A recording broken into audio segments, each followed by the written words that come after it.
کیا ان مشرکین کو معلوم نہیں ہے کہ ان سے پہلے ہم نے کتنی قوموں کو ہلاک کیا ہے؟ ہم نے زمین میں ان کو اتنا اچھا ٹھکانہ دیا تھا کہ اتنا ہم نے تمہیں نہیں دیا،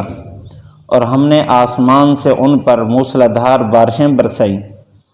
اور ہم نے ان کے لیے ان کے سامنے نہریں جاری کی۔ ہم نے ان کو ہلاک کیا ان کے گناہوں کی وجہ سے، اور ہم نے ان کے بعد دوسرے قوموں کو ان کی جگہ آباد کر دیا۔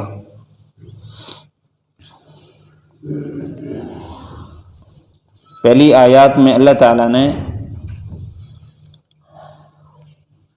توحید کا ذکر فرما کر یہ بات فرمائی کہ منکرین، مشرکین، کفار، نافرمان لوگوں کے لیے اللہ تعالیٰ نے ہر قسم کی نشانیاں بیان فرمائی، احکام بھی اتارے اور ان کے سامنے واقعات بھی رکھے ہیں، لیکن قومیں ہمیشہ اعراض کرتی آئی ہے، اور یہ بات فرمائی کہ جب بھی ان کے پاس حق آیا انہوں نے جھٹلایا۔ اور یہ بات یاد رکھے ہر انسان کہ جب بھی حق بات کو جھٹلائے گا تو قیامت کے دن اس کا حشر پائے گا، اور اس کا نتیجہ جو وعید اللہ کے نبی صلی اللہ علیہ وسلم نے یا پہلے انبیاء نے بتائی ہے، اس وعید کو وہاں ضرور پائے گا جس وعید کا یہاں دنیا میں مذاق اڑاتا تھا۔ اب اسی بات کو آگے بیان فرمایا کہ یہ لوگ جو آیات کا انکار کرتے ہیں، جھٹلاتے ہیں، یا ایمان رکھتے ہیں لیکن آگے سستی کرتے ہیں، اور وعیدات سن کر بھی ان پر کچھ نہیں ہوتا، تو ان کے لیے ایک علاج بیان فرمایا کہ یہ ذرا دیکھیں قوموں کو، جو نافرمان قومیں تھیں ان کا حشر کیا ہوا ہے۔ علم یرو، علم یعلم کے معنی میں ہوتا ہے کہ ان لوگوں کو معلوم نہیں ہے کہ ہم نے ان سے پہلے کتنے قرن کو ہلاک کیا ہے۔ قرن کے کئی معنی آتے ہیں۔ قرن کا معنی کنارہ بھی ہے، جس طرح قرن الشمس حدیث شریف میں ہے کہ جب سورج کا کنارہ ظاہر ہو جائے اس کے بعد پھر نماز جائز نہیں ہے، تو آخری بالکل باریک کنارے کو قرن کہتے ہیں۔ اور قرن کا معنی بغل بھی ہے۔ وہ جو سور پھونکے گا، حضرت اسرافیل علیہ السلام پھونکیں گے تو اس کو بھی قرن کہتے ہیں۔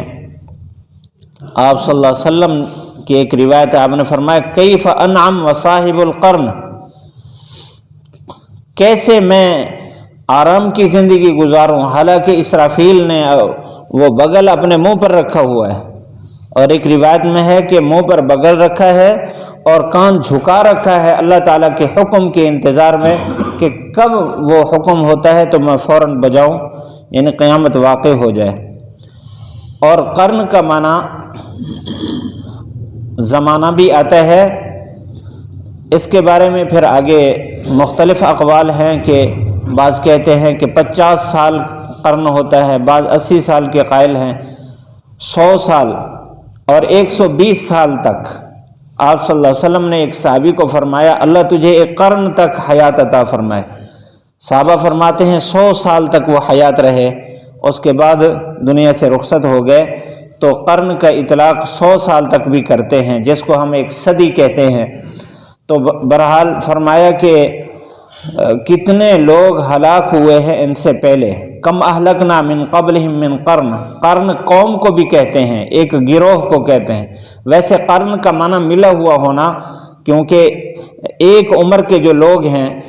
وہ 100 سال تک ایک دوسرے سے ملاقات کر لیتے ہیں۔ 100 سال کے اندر بچہ پیدا ہوا اور اس کا دادا پر دادا موجود ہے تو ان کی آپس کی ملاقات ہو گئی، تو یہ 100 سال کے اندر ہوتا ہے، یا زیادہ سے زیادہ 120 سال تک، اس لیے اس کو قرن کہتے ہیں۔ بہرحال یہاں قوم بھی مراد ہے۔ تو کتنی قومیں ہم نے ہلاک کی ان سے پہلے، مکناہم فی الارض ما لم نمکن لکم، کہ ہم نے ان کو ٹھکانہ دیا اتنا کہ تمہیں اتنا بڑا ٹھکانہ نہیں دیا۔ اللہ تعالیٰ نے بہت ساری قوموں کا تذکرہ قرآن مجید میں فرمایا ہے۔ اب قوم عاد طاقت کے اعتبار سے کتنا بڑے، اتنا طاقت تو اس امت کے کسی فرد کی نہیں ہے جو طاقت اس قوم کی تھی، جو درختوں کو بھی اکھاڑ کے پھینک دیتے تھے۔ اور اسی طرح اللہ تعالیٰ نے ان کو جو مال دیا اب یہ جو قارون تھا اتنا بڑا مال کہ اس کے خزانوں کی چابیاں اٹھانے والے بھی پہلوانوں کے ایک جماعت جو تھک جاتی تھی، تو وہ کتنا مال تھا۔ تو مال کے اعتبار سے اور حکومت کے اعتبار سے پوری دنیا کے حکمران بھی رہے ہیں، اتنا بڑے بڑے بادشاہ گزرے ہیں، کسی حیثیت سے بھی دیکھ لے تو پہلی قومیں اس امت سے دنیا کے اعتبار سے آگے نکلی ہوئی تھی۔ اس لیے اللہ والے فرماتے ہیں کہ اللہ تعالیٰ جس سے ناراض ہوتا ہے اس سے لقمہ نہیں چھینتا، اس سے سجدے کی توفیق چھین لیتا ہے۔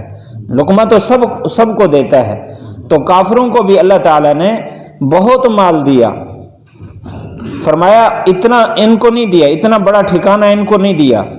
وَأَرْسَلْنَا السَّمَاءَ عَلَيْهِمْ مِدْرَارًا، اور آسمان سے ان پر موسلادھار بارشیں برسے،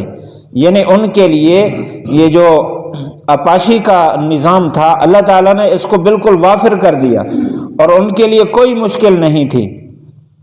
قوم سبا کا تذکرہ اللہ تعالیٰ نے قرآن مجید میں فرمایا کہ ان کے لیے ڈیم تھے بڑے بڑے اور ہر وقت پانی چل رہا ہے، اور ان کے باغات اتنا زیادہ پھل دیتے کہ اگر کوئی خالی ٹوکرا سر پر رکھ کر باغ کے نیچے سے گزر جاتا تو اوپر سے تازہ گرنے والے پھلوں سے وہ ٹوکرا بھر جاتا تھا، جب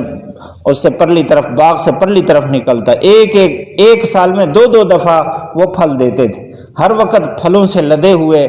باغات اللہ تعالیٰ نے ان کو دیے۔ لیکن نافرمانی کی تو اللہ تعالیٰ نے قوم سبا کو انہی ڈیموں کے ذریعے سے اللہ تعالیٰ نے ہلاک کر دیا۔ یہ فرعون اسی دریا کے ذریعے سے یہ لوگوں کو پر فخر کرتا، اس کی معیشت بھی بڑی مضبوط تھی اس آپاشی کے ذریعے سے، تو اللہ تعالیٰ نے ان کو بھی اسی پانی کے ذریعے سے ہلاک کیا ہے۔ تو بہرحال یہ قومیں بڑی بڑی وسعتیں رکھنے والی، وَجَعَلْنَا الْأَنْهَارَ تَجْرِي مِن تَحْتِهِمْ، کہ اللہ تعالیٰ نے ان کے لیے نہریں چلا دی تھی ان کے سامنے، فَأَهْلَكْنَاهُمْ بِذُنُوبِهِمْ، فرمایا ہم نے ان کو ہلاک کیا۔ یہ چند ایک قومیں ہیں جن کا تذکرہ قرآن مجید میں ہے، اس کے علاوہ کتنے قومیں ہیں بڑی بڑی قومیں جن کا تذکرہ قرآن مجید میں نہیں ہے، ان کے نشانات اب بھی موجود ہیں، جس طرح یہ سہیوال کے قریب ہڑپا ہے، اور اسی طرح منجورہ ہارو ہے یہ پاکستان میں ہے، اسی طرح ٹیکسلا کے بڑے بڑے کھنڈرات ہیں۔ اب یہ ٹیکسلا کے کھنڈرات کے بارے میں تاریخ میں ہے کہ یہ کسی زمانے میں دارالخلافہ تھا کسی سلطنت کا، تو ہلاک ہوا۔ یہ ہڑپا اور منجورہ ہارو کے بارے میں آتا ہے کہ 6500 سال پہلے کی یہ قوم ہے، ان کے نشانات اب بھی باقی ہیں، ان کے اندر سے کھنڈرات سے نکلنے والے جو برتن ہیں ان کے نشانات وہ بتاتے ہیں کہ 6500 سال پہلے کی یہ قوم ہے، ان کے نشانات اب بھی باقی ہیں۔ اس لیے اللہ تعالیٰ نے فرمایا کہ ان کو معلوم نہیں ہے کہ کتنوں کو ہم نے ہلاک کیا ہے گناہوں کی وجہ سے۔ وَأَنشَأْنَا مِن بَعْدِهِمْ قَرْنًا آخَرِينَ، اب ان کے بعد ایک دوسری قوم کو وہاں آباد کر دیا۔ جہاں کوئی رہتا ہے، ہمارا یہ قادر پور راہ ہے، اس میں دیکھیں یہ موجودہ لوگ تھوڑی ہے، پتہ نہیں کتنا سالوں سے یہ شہر آباد ہے، اور قبریں تو بہت تھوڑی نظر آتی ہیں، اتنے لوگ جتنا زندہ پھر رہے ہیں اس سے کم ہمیں قبریں نظر آتی ہیں۔ کتنے لوگ ہیں جو اس سے پہلے گزر گئے، ان کے نشانات بھی باقی نہیں ہیں۔ یہی مکانات تھوڑے ہیں شروع سے، اس سے پہلے کیسے کیسے مکانات گزر گئے، ان کے نام و نشان ختم ہو گئے ہیں۔ کون سی قوم رہتی تھی کوئی پتہ نہیں ہے۔ اللہ تعالیٰ نے یوں قوموں کو دنیا سے رخصت کیا ہے۔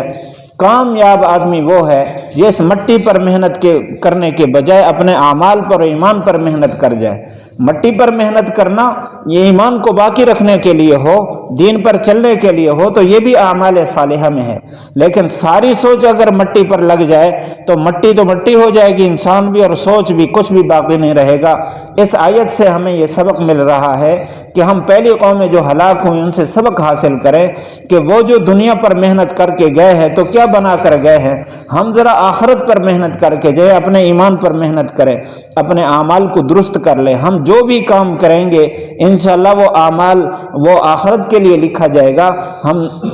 ہم آخرت میں اس کو پائیں گے، اور یہی کامیابی کا راستہ ہے۔ اللہ تعالی ہم سب کو عمل کرنے کی توفیق نصیب فرمائے۔